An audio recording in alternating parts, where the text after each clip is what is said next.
Praise the Lord. Lent days Bible ధ్యానములు 25వ రోజు బైబిల్ ధ్యానము కొరకు ఏర్పరచబడిన వాక్య భాగము లూకా సువార్త 1వ అధ్యాయము 26వ వచనము నుండి 38వ వచనం వరకు. లూకా సువార్త 1వ అధ్యాయము 26వ వచన ప్రారంభము. 6వ నెలలో గబ్రియేలను దేవదూత గలిలయలోని నజరేతను ఊరిలో దావీదు వంశస్థుడైన యోసేపును ఒక పురుషునికి ప్రదానము చేయబడిన కన్యక యొద్దకు దేవుని చేత పంపబడెను. ఆ కన్యక పేరు మరియా. ఆ దూత లోపలికి వచ్చి ఆమెను చూచి, దయాప్రాప్తురాలా, నీకు శుభము, ప్రభువు నీకు తోడైయున్నాడని చెప్పెను. ఆమె ఆ మాటకు బహుగా తొందరపడి ఈ శుభవచనమేమిటో అని ఆలోచించుకొనుచుండగా దూత, మరియా, భయపడకుము, దేవుని వలన నీవు కృప పొందితివి. ఇదిగో, నీవు గర్భము ధరించి కుమారుని కని ఆయనకు యేసు అను పేరు పెట్టుదువు. ఆయన గొప్పవాడై సర్వోన్నతుని కుమారుడనబడును. ప్రభువైన దేవుడు ఆయన తండ్రి అయిన దావీదు సింహాసనమును ఆయనకిచ్చును. ఆయన యాకోబు వంశస్థులను యుగయుగములు ఏలును. ఆయన రాజ్యము అంతము లేనిదై ఉండునని ఆమెతో చెప్పెను. అందుకు మరియా, నేను పురుషుని ఎరుగని దాననే, ఇదెలాగు జరుగునని దూతతో అనగా, దూత, పరిశుద్ధాత్మ నీ మీదికి వచ్చును, సర్వోన్నతుని శక్తి నిన్ను కమ్ముకొనును, కనుక పుట్టబోవు శిశువు పరిశుద్ధుడై దేవుని కుమారుడనబడును. మరియు నీ బంధువురాలు ఎలిజబెతు కూడా తన వృద్ధాప్యమందు ఒక కుమారుని గర్భము ధరించి ఉన్నది. గొడ్రాలనబడిన ఆమెకు 6వ మాసము. దేవుడు చెప్పిన ఏ మాట అయినను నిరర్ధకము కానేరదని ఆమెతో చెప్పెను. అందుకు మరియా, ఇదిగో ప్రభువు దాసురాలను, నీ మాట చొప్పున నాకు జరుగునుగాక అనెను. అంతట దూత ఆమె యొద్ద నుండి వెళ్ళెను. Praise the Lord. Yesu Mariya గర్భంలోనికి వచ్చినప్పటి నుండి ఆయన పునరుత్థానము వరకు, ఆయన పునరుత్థానము తరువాత జరిగిన సంగతులను గూర్చి సాధ్యమైనంత ఖచ్చితమైన చరిత్రను అందించడం లూకా యొక్క భారంగా మనం గమనిస్తాము. క్రొత్త నిబంధన వ్రాసిన వారిలో యూదుడు కానివాడు లూకా ఒక్కడే. ఇతడు లూకా సువార్త మరియు అపోస్తలుల కార్యములు రాశాడు. ఈ 2 గ్రంథాలలో పరిశుద్ధాత్మ యొక్క పరిచర్య గురించి ఎక్కువగా చూస్తాము. లూకా సువార్త 1వ అధ్యాయము 26వ వచనం నుండి మనం గమనిస్తే, గలిలయలోని నజరేతులో యోసేపునకు ప్రదానం చేయబడిన కన్యయైన మరియ యొద్దకు దేవుడు గబ్రియేలను దేవదూతను పంపుతాడు. దూత, మరియా, భయపడకుము, నీవు దేవుని వలన కృపనొందిన దానవు. నీవు గర్భము ధరించి కుమారుని కని అతనికి యేసు అను పేరు పెట్టుదువు. ఆయన గొప్పవాడై సర్వోన్నతుని కుమారుడనబడును. ఆయన రాజ్యము యుగయుగములు నిలుచును, దానికి అంతము లేదు అని మరియతో చెప్పినప్పుడు ఆమె దూతతో, నేను పురుషుని ఎరుగని దాననే, ఇదెలాగు జరుగును అని అడుగుతుంది. దానికి దూత, పరిశుద్ధాత్ముడు నీ మీదికి వచ్చును, సర్వోన్నతుని శక్తి నిన్ను కమ్ముకొనును అని జవాబిస్తాడు. పరిశుద్ధాత్ముడు ఎల్లప్పుడూ దేవుని శక్తిని మన యొద్దకు తీసుకొని వస్తాడు. యేసును మరియలో కలుగచేయుటకు దేవుని ఆత్మ ఆమె మీదికి వచ్చినట్లే మనలో క్రీస్తును కలుగచేయుటకే ఆత్మ మన మీదికి వస్తాడు. మరియ గర్భంలో ఆ శరీరము ఎదుగుటకు సమయం పట్టినట్లే మన జీవితంలో కూడా క్రీస్తు ప్రత్యక్షపరచబడుటకు సమయం పడుతుంది. ఎలిజబెతు భర్త అయిన జకర్యా కూడా ఇది ఎలా సాధ్యము అనే అడిగాడు, కానీ మూగవానిగా శిక్ష భరించాడు. కానీ మరియా శిక్షింపబడలేదు. ఎందుకంటే జకర్యా ఎలిజబెతులకు ముందు అబ్రహాము శారా వృద్ధాప్యంలో సంతానంను పొందిన ఉదాహరణ ఉంది.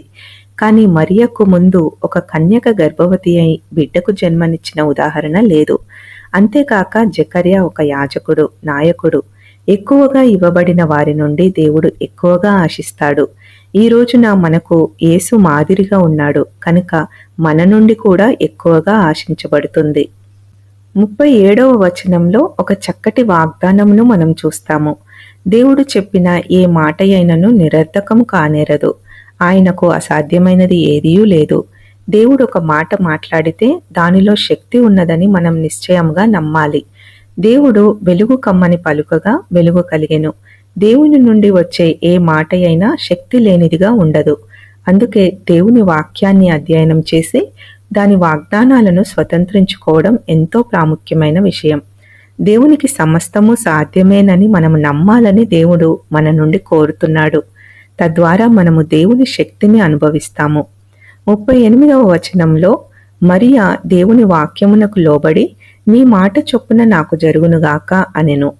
మరియ ఎంతో దైవభక్తి విధేయత కల యవనస్తురాలు. ఒక దైవభక్తి గల యవనస్తురాలు కొరకు ఇజ్రాయేల్ అంతటిలో వెతికినప్పుడు దేవుడు మరియను కనుగొన్నాడు. అప్పటికి ఆమెకు 18 సంవత్సరాలు ఉండవచ్చు. లూకా సువార్త 1వ అధ్యాయము 46 నుండి 55 వచనాలలో మరియ ఎంత భక్తి గలదో లేఖనానుసారమైన తన మాటలు చూసి మనం గమనించవచ్చు. ఆమె గర్భవతి అని తెలిసినప్పుడు నజరేతులోని ప్రజలు ఆమె గురించి తప్పుగా కథనాలు చెప్పుకుంటారని తెలుసు. అయితే ఆమె తన శరీరము నుండి యేసుకు జన్మనిచ్చుటకు, ఆ అపనిందను భరించుటకు సిద్ధపడింది. ఆమె పరిశుద్ధత, విధేయత, సమర్పణ గొప్పవి. మన పట్టణాలలో, మనమున్న స్థలాలలో క్రీస్తు శరీరాన్ని నిర్మించాలి అనుకుంటే దానిని బట్టి మనం ఘనతను ఆశించకూడదు, కానీ క్రీస్తు విషయమైన నిందను పొందడానికైనా సిద్ధంగా ఉండాలి. ఘనత వెతికే వారిని దేవుడు బలపరచడు. అలాంటి వారు ఒక సమాజాన్ని కడతారేమో కానీ క్రీస్తు శరీరమును కట్టలేరు. మరియా నజరేతులో ఎదుర్కొన్నట్లు క్రీస్తు శరీరాన్ని కట్టుట ఎల్లప్పుడూ అపనిందను, అపార్థమును, కొండెములను తెస్తుంది. అయితే మరియ వాటిని పట్టించుకోలేదు. ఆమె క్రీస్తు శరీరమునకు జన్మనిచ్చింది. ఈ రోజున కూడా అంతే. ఎక్కడైతే ప్రజలు మత శాఖలకు సంబంధించిన క్రైస్తవ ప్రపంచం నుండి బయటకు వెళ్ళి ఆయన నిందను భరించడానికి ఇష్టపడతారో అక్కడ క్రీస్తు శరీరం కట్టబడుతుంది. అలాగూ క్రీస్తు శరీరమును కట్టే ధన్యత, కృప దేవుడు మనందరికీ అనుగ్రహించునుగాక. ఆమెన్. Praise the Lord.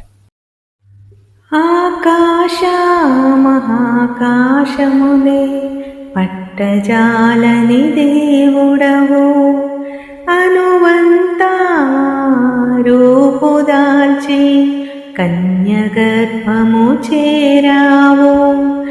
ఆకాశ మహాకాశములే పట్టజాలని దేవుడవు, అనువంత రూపుదాల్చి కన్యగర్భము చేరావు.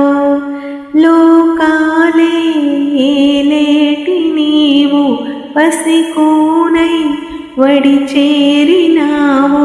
లోకాలే ఏలేటి నీవు పసికోనై వడి చేరినావు. ఊహకు అందదు నీ వింత త్యాగం, ఎంత చిత్రమో ఏమి చోద్యమో, ఎంత చిత్రమో ఏమి చోద్యమో. యేసయ్యా నీ జననం ఎంత చిత్రమో, యేసయ్యా నీ ఆగమనం ఎంత చోద్యమో, ఎంత చిత్రమో. హల్లెలూయా.